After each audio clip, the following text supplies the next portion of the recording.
shuhuda tu za hawa wazee.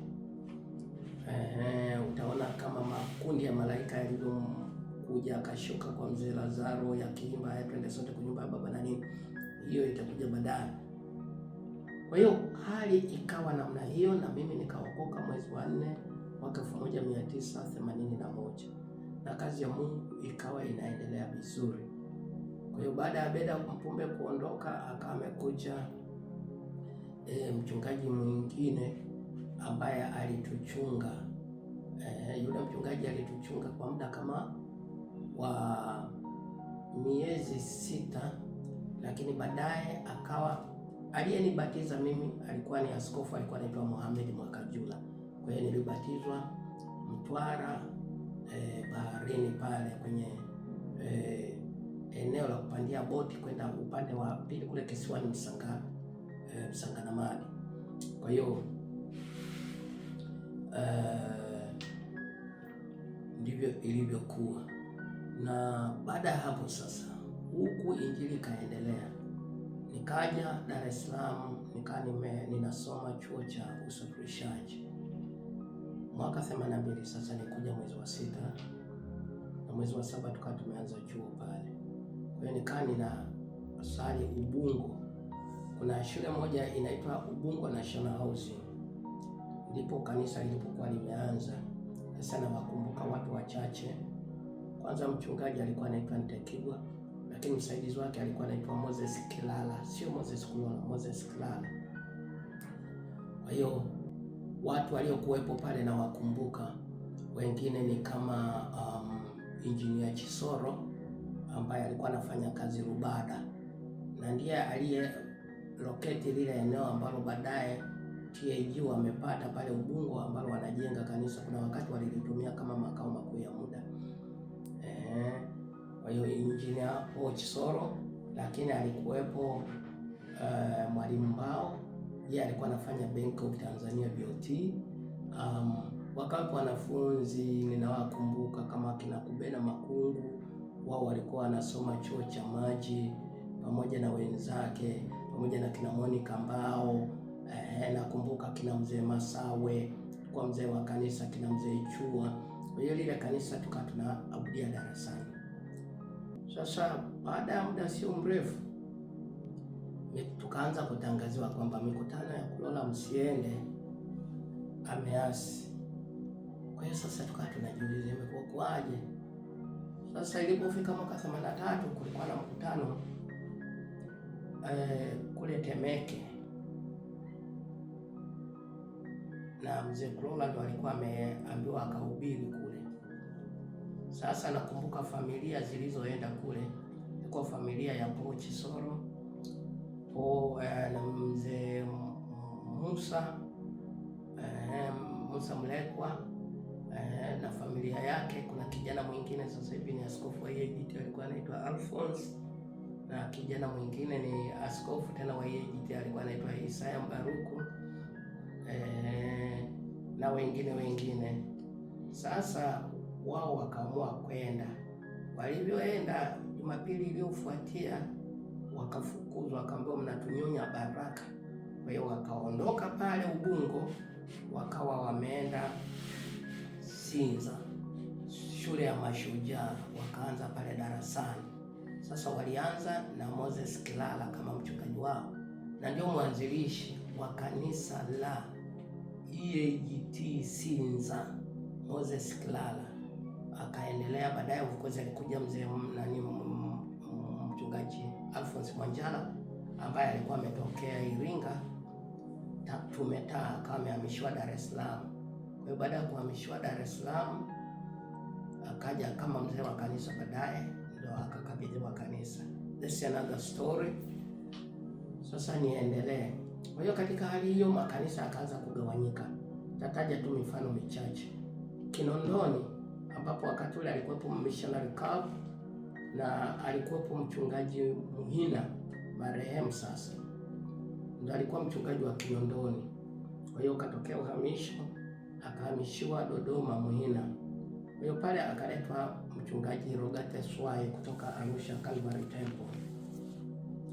Kwa hiyo Sasa baada ya ule mtikisiko, lile kanisa likagawanyika Kinondoni, likazaa lile kanisa la Kinondoni B, au walikuwa wamezoea kuita Mwananyamala EAGT. Alikuwepo marehemu Kanikununde.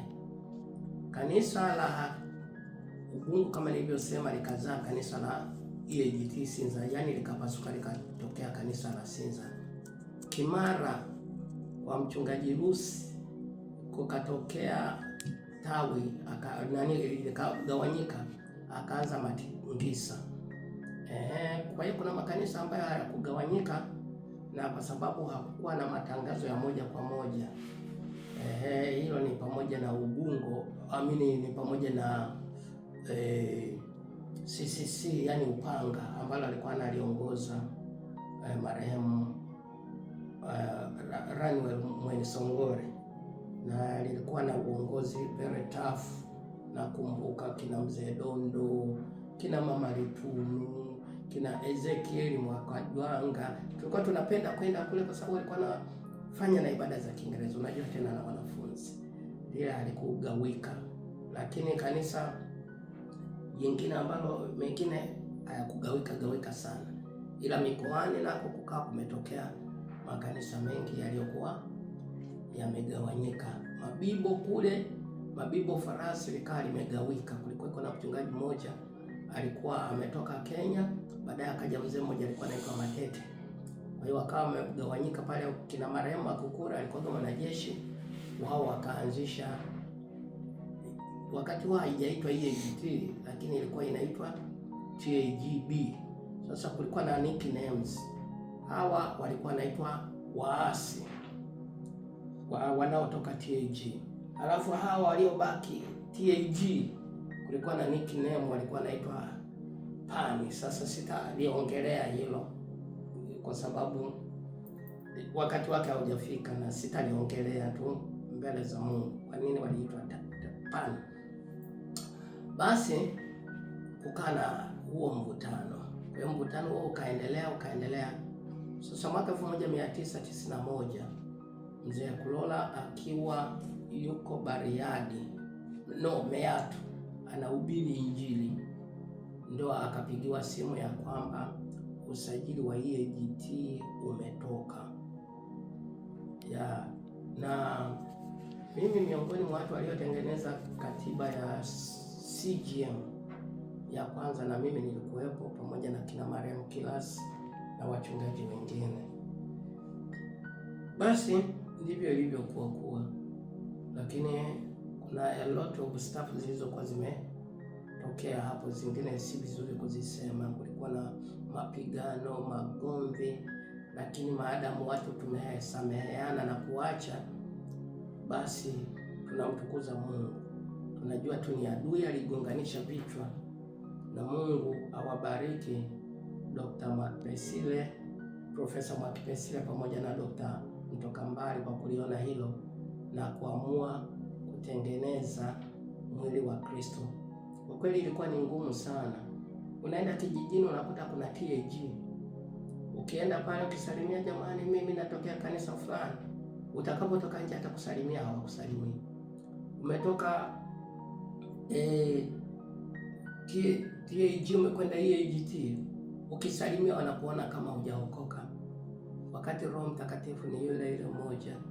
Kukatokea mambo, hawa wanazoshiana, wanafanyana nini, lakini glory be to God kwamba jambo hili limeisha, na ninaamini na ni ombi langu ya kwamba sasa tuige mfano huu makanisa mengine. It's the very same story.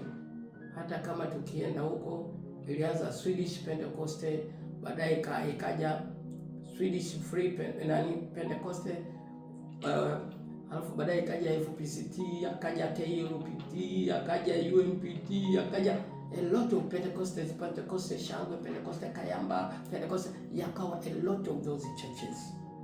Na tulikuwa simply tunasema kazi ya Mungu. Mungu ameruhusu ili kazi ya Mungu iendelee. Lakini Mungu si Mungu wa magawanyiko na Mungu wa machafuko. Sasa nakumbuka kama Tabora walipigana mpaka wengine, kulikuwa na mapawa mle wanaotoka kwenye ile barracks ya Mirambo kule. wakawa wanawarusha watu, wanawarusha dirishani. It was bad, it was bad.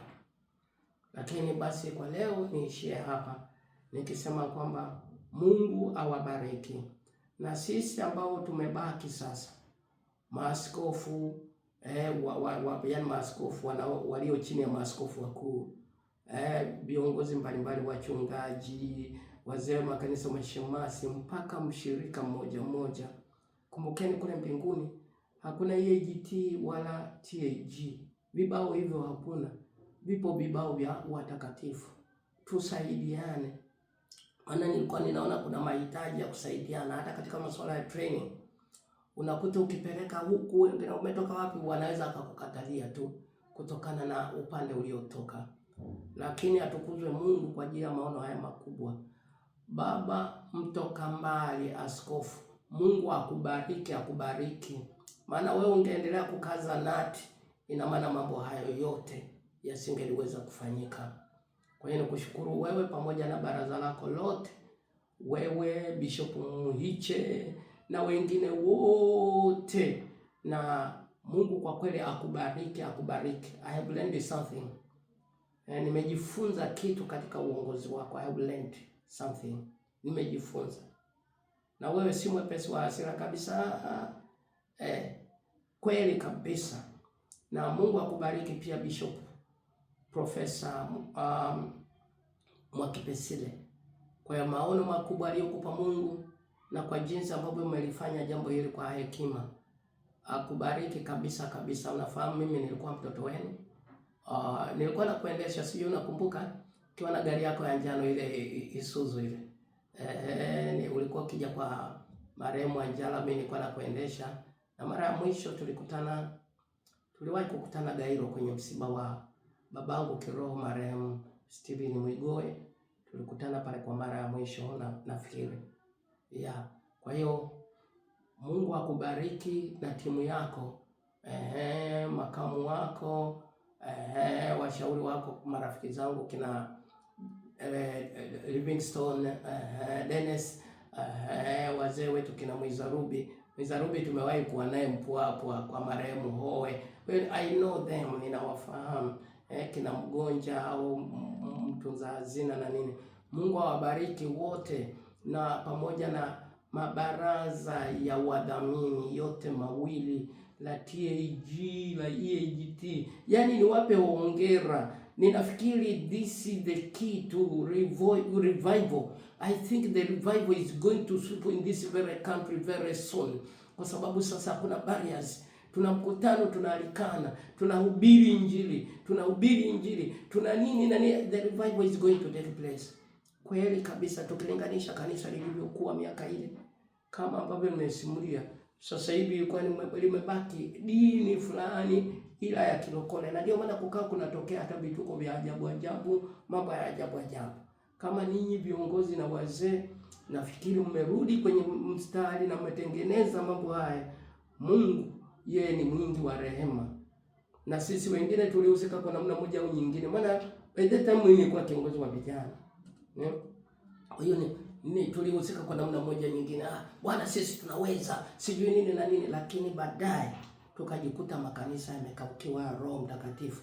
Na jambo hili tena mtumishi wa Mungu mtoka mbali ulizungumza siku moja, ulizungumza kwenye mtandao. Kwa hiyo Mungu akubariki. Nafikiri Mungu anataka kuwatumia ninyi wazee katika uzee wenu huu sasa kwa ajili ya kutengeneza kanisa, ili hata mtakapomaliza, kama Yesu atakuwa hajarudi, mliache kanisa katika msingi. Ninakumbuka kama vile ambavyo Ezra alikuwa ameenda kujenga msingi, lakini msingi ule ulipoonekana, baada ya kuwekwa msingi, wale vijana walishangilia sana. Ni kama vijana tulivyokuwa tunashangilia wakati huo, hatukujua msingi ule ulikuwa umeshakosewa tayari. Tulishangilia, lakini Biblia inasema lakini wale wazee walilia kwa sauti kuu. Kwa hiyo kelele za furaha za vilio zikasikikana mbali sana, lakini watu hawakuweza kupambanua. Kwa hiyo ninafikiri sasa we'll go back to the foundation. Maana wale waliona msingi ndio unashangilia wokovu ndio, lakini haikuwa kama ilivyokuwa wakati ule. Kwa hiyo kwa unyenyekevu tu niseme kabisa, Mungu awabariki. Ni ndugu yenu Askofu Injinia Dr. Robert Chidundo, askofu mkuu wa makanisa ya Bethel Assemblies of God Tanzania. Nimewahi kukutana na Dr. kutoka mbali pale picha ya ndege, kanisa la TAG pale. Alikuwa amekuja kumsimika Mwakisyala kuwa askofu, na nilitambulishwa na mchungaji wa pale aliyokuwepo pale picha ya ndege, akanitambulisha huyu ni askofu mkuu wa makanisa ya Bethel Assemblies of God.